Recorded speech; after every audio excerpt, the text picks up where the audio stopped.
Сәлеметсіз бе? Тыңдап тұрмын. Сізге кім керек? Деп Жанна сұраулы жүзбен алдында тұрған белгісіз жанға қарады. Меніңше, сіз Жанна боларсыз, е? Мен Оралдың әскерде бірге борышын өтеген досы болам. Сіз есікті ашқанға қарағанда арадағы келіспеушілікті шешіп, бас қосқан болып тұрсыздар ғой. Ай, азамат, қой досым, қуанып тұрмын. Сіз жайлы көп айтатын, суретіңізді көрсеткен. Бірақ әскердегі соңғы айда екіге кеттік деген болатын. Айтпақшы, есімім Расул болады, деп Жанна есін жиямын дегенше бейтаныс жігіт біраз әңгіме айтып тастады. Мен қазір Оралды шақырайын деген Жанна сасқалақтап қақпаны жауып алды. Расул еш нәрсе түсінбестен сыртта қалып қойды. Үйге қарай жан ұшыра кіріп келе жатқан Жаннаның алдынан ғалым шыға келді. Қақпаны сонша қаққан кім? Деп әйелін тоқтатқандай білегінен ұстағаны сол еді. Жанна не дерін білмей кідіріп қалды. Шындықтың беті ашылып кетер деген қорқынышы тұла бойын қалшылдатып барады. Әй, сенен сұрап тұрмын, кім келді? Тыныштық па?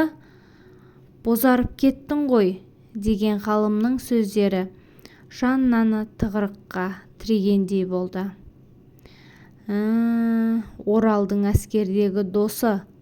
Барып айтайын деп Жанна Оралдың бөлмесіне қарай бет алды.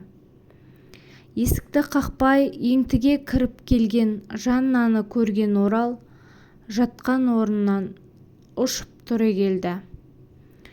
Жанна жақындап, Жанна, не болды, мына түрің не?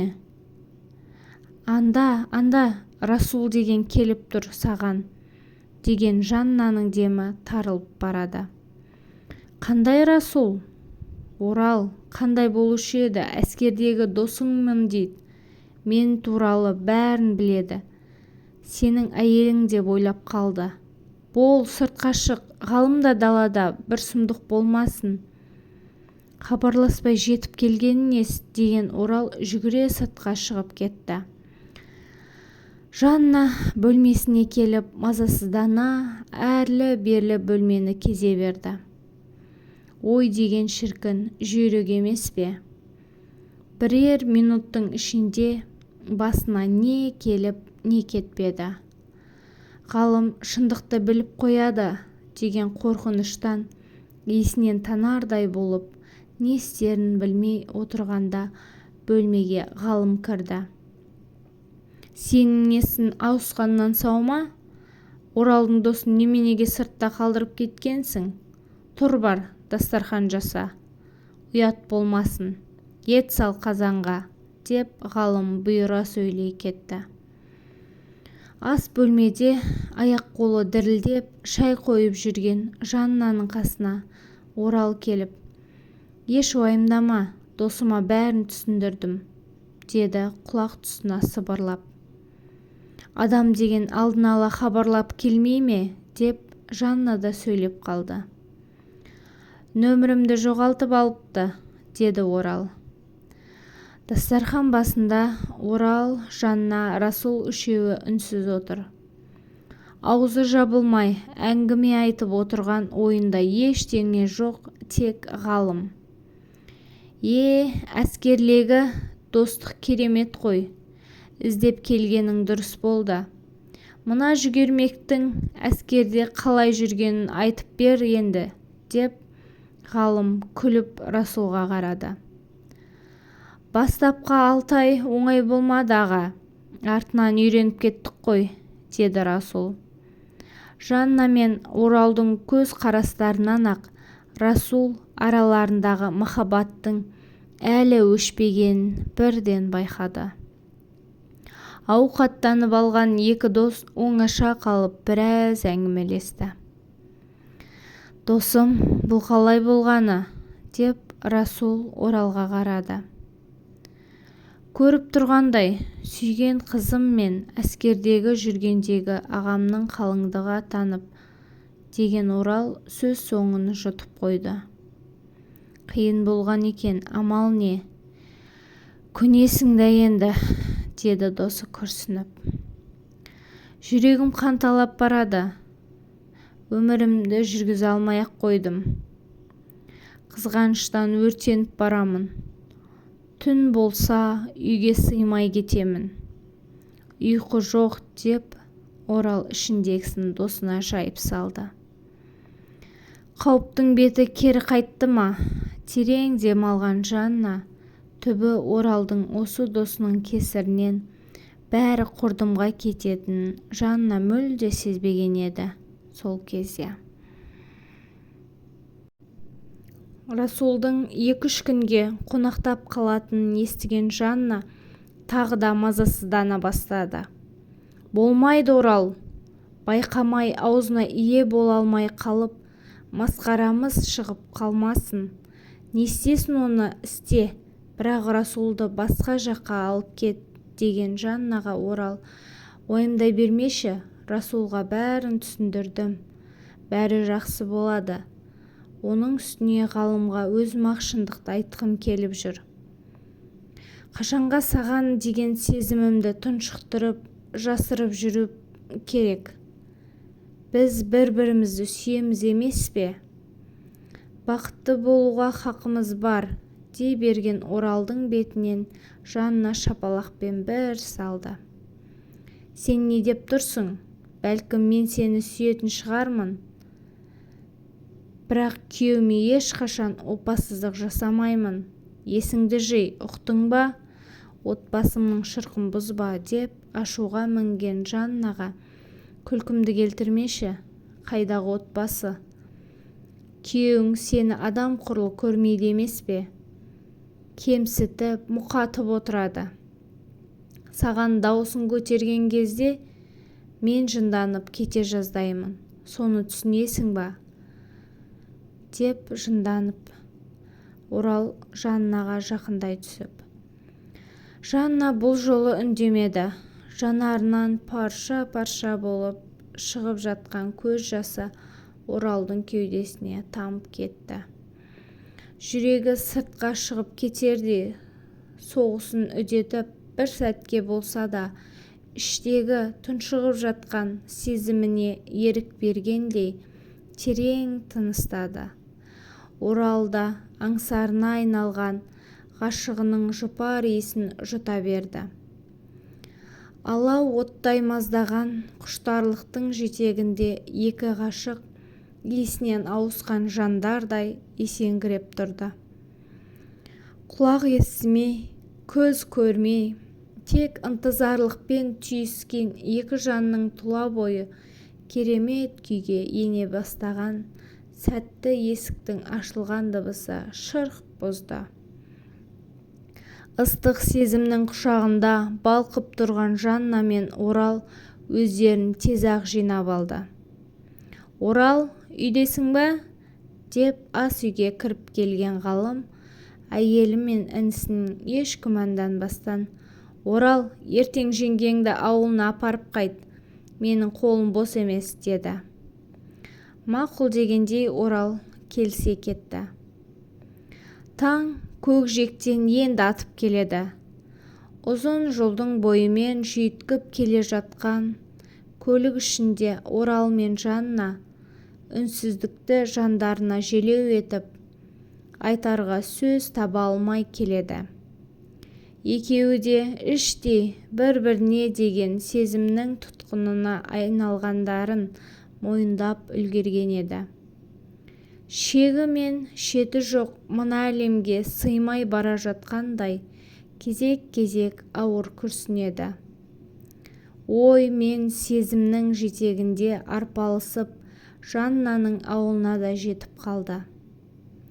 Ата-анасы бауырларымен қауышып, Оралды да туыстарымен таныстырып, арқа-жарқа болып, Жаннаның аз болса да көңілі жайланып қалды.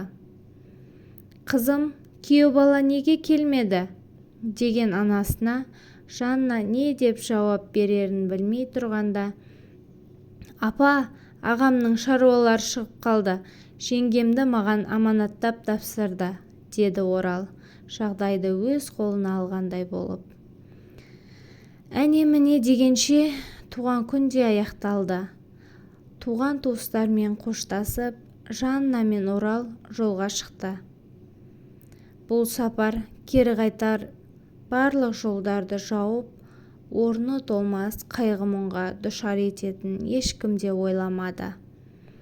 Желмен жарыса жүйткіп келе жатқан көлік жол апатына түсіп, екі ғашықтың өмірі белгісіздікке ұшырағанда, ғалым сол сәтте әйелі мен інісінің арасындағы құпия шындықты біліп үлгерген еді. Аурухана. Жан дегенде жалғыз бауыры мен әйелі мына есіктің ар жағында өмір үшін жан таласып күресіп жатыр. Ұзын дәліз бойын әрлі-берлі мазасыздана кезген ғалым түсініксіз күйге түсіп сенделе берді.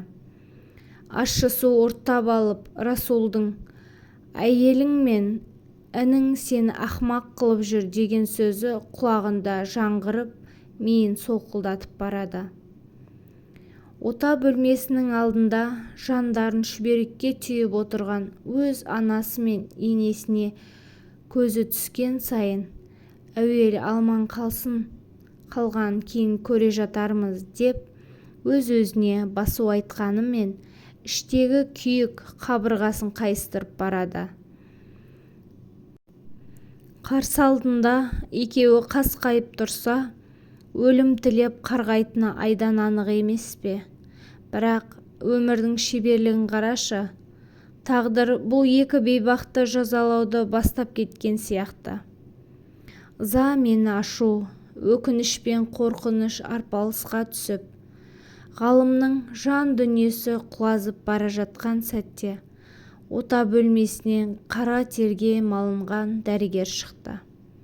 Жан жағынан қаумалап, өзіне үмітпен қарап тұрған жандарға дәрігер: «Қолымыздан келгенін жасадық, енді тек бір Аллаға тапсырайық. Екеуі де ауыр халде, бәріне дайын болыңыздар», деді де кете барды. Дәрігердің артынан қалмай жүріп, ғалым әйелі мен інісіне бір кіріп шығуға рұқсат алды. Неге екені белгісіз, бірақ ғалым әуелі інісі жатқан жан сақтау бөлмесіне кірді. Аяқ-қолы сынған, түрінен сау-тамтығы қалмаған, ес-түссіз жатқан інісін көргенде ғалым еріксіз жылап жіберді. Бір құрсақтан шыққан бауырының қауқарсыз халін өз көзімен көргенде, іштегі ашу мен ызаның селі тарқағандай, жұмыр жүрегі шымыр етті. Оралға жақындап келіп: «Бауырым, мықты болуың керек, сен маған керексің», деді де ғалым бұдан әрі шыдай алмай сыртқа шығып кетті. Сол күні ғалым қанша тырысқанымен Жаннаға кіруге батылы жетпеді.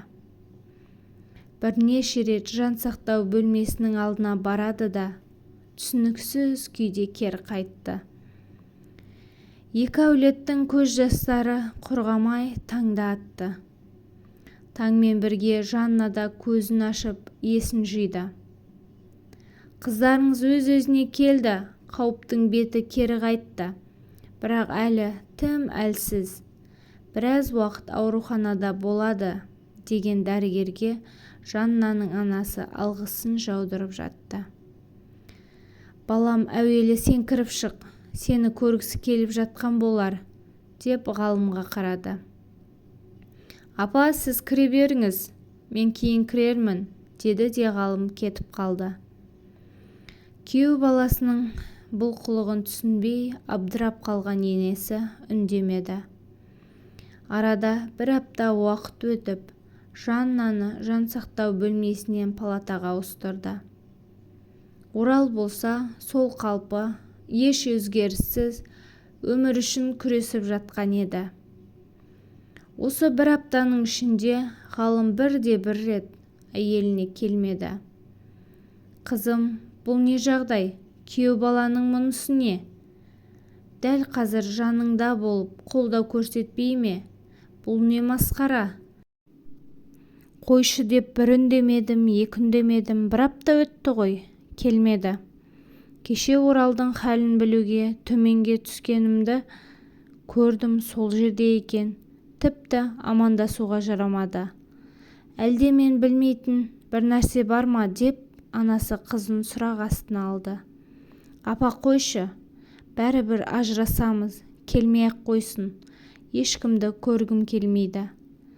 Орал аман-есен оянса екен» деген қызын анасы одан әрі сұрақтың астына алмады. Әйелінің жаны қиналып жатқанда жанынан табылмаған күйеу бала Жаннаның анасына да керек емес еді. Біраз уақыт өтті. Аспаннан төгілген ақ ұлпа қыстың алғашқы қары. Жанға жайлылық сыйлағанымен ғалым жүрегінің бір бөлшегін жер астына тапсырғалы мазасы қашып, өмірден баз кешкен. Бүгін Оралдың келместің мекеніне аттанғанына тура 3 ай болды. Орал сол қалпы тілге келмеді. Ғалым Жаннаны қанша түсінуге тырысқанымен кешіре алмады. Іштей өкпелі болса да бақыт тілеп қош айтысты. Бұл махаббаттың өтеуі Жаннаның жүрегіндегі мәңгілік өкініш. Махаббатым үшін күресуім керек еді деген өкініш қалды. Әңгіме ұнаған болса, менің арнама жазылып кетіңіз.